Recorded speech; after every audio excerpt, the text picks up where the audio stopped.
There's an idea buried inside a 2,000-year-old journal that most people never hear about.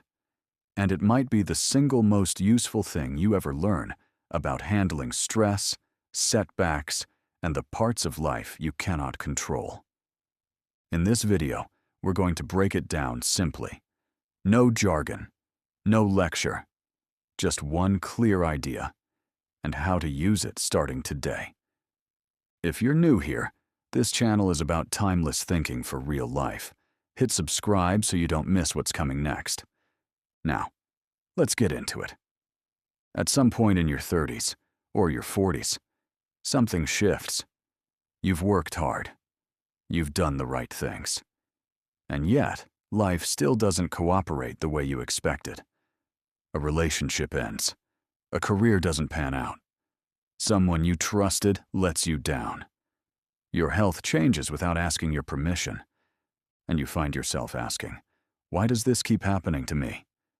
Nearly 2,000 years ago, the most powerful man in the Western world asked the same question. His name was Marcus Aurelius, Emperor of Rome. And instead of looking outward for answers, he opened a private journal and wrote to himself. What he wrote became one of the most important books ever put to paper. We call it Meditations. And today, we're going to look at the one idea at the heart of it. The idea that quietly changes everything. Here's something Marcus noticed about people, and it holds just as true today. When life gets difficult, most of us look outward for relief. We take a holiday. We change jobs. We scroll. We seek validation. We wait for circumstances to improve, for people to finally understand us, for things to go our way. Marcus called this unphilosophic, not because rest or travel is wrong, but because changing your location doesn't change your mind. Think about it. You know people who've gone on beautiful holidays and come back just as anxious as when they left. You know people who've achieved real success and still feel empty, because the noise they were running from was inside them all along. Marcus's insight was simple and radical. The only place you will ever find lasting calm is within yourself. Not in the next achievement, not in someone else's approval, not in a different set of circumstances. Within you, right now, always available. So, what does it actually mean to look inward? It starts with one distinction, a line drawn in the sand. On one side, things within your power, your thoughts, your intentions, your effort, your response, your character, your values. On the other side, things outside your power, outcomes, other people's choices, luck, timing, what people think of you, how the market moves, whether you get the promotion. Most of our suffering, and I mean most of it, comes from refusing to respect that line. Here's a real example. Imagine you've prepared for months for a big pitch at work. You give everything you have. And then, someone more connected gets the contract. Not because of merit, just politics. Now watch what happens in two different people. Person A thinks, this means I'm not good enough. The system is against me. Nothing I do matters. Their peace is gone because they tied it to an outcome they couldn't fully control. Person B thinks, I cannot control that decision, but I controlled my preparation, my integrity, my performance. That still stands. They're disappointed, but not destroyed. Same event. Two completely different experiences. The difference wasn't luck. It was the line. Marcus put it directly.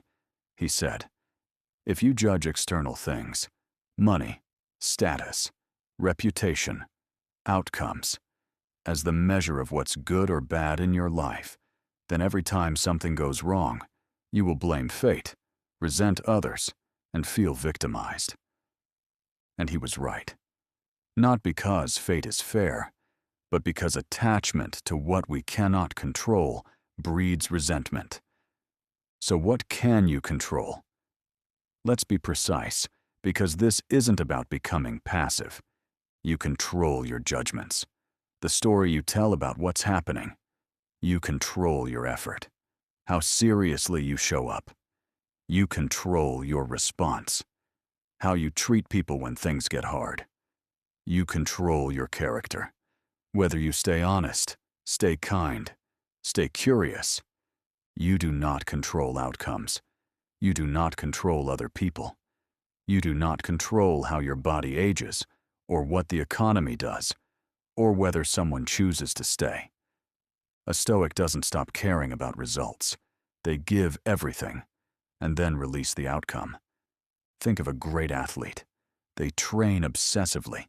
They prepare for every scenario. And then on the day of the competition, they compete fully and let go of the result. That's not weakness. That's the highest form of mental discipline. Marcus wrote, "Our nature is content when we confine our desires and aversions to things in our power." When you stop demanding that the world cooperate, and instead focus your energy on what genuinely belongs to you, something releases. The anxiety doesn't vanish, but it loses its grip. Here's perhaps the deepest thing Marcus understood. Your mind, a disciplined, clear mind, is a sanctuary you carry everywhere. It doesn't require the right circumstances. It doesn't require good weather or kind colleagues or a stable world. It is always available. He suggested returning regularly to a few foundational truths. Mental anchors. The first, people are imperfect, including you, including the person who wronged you.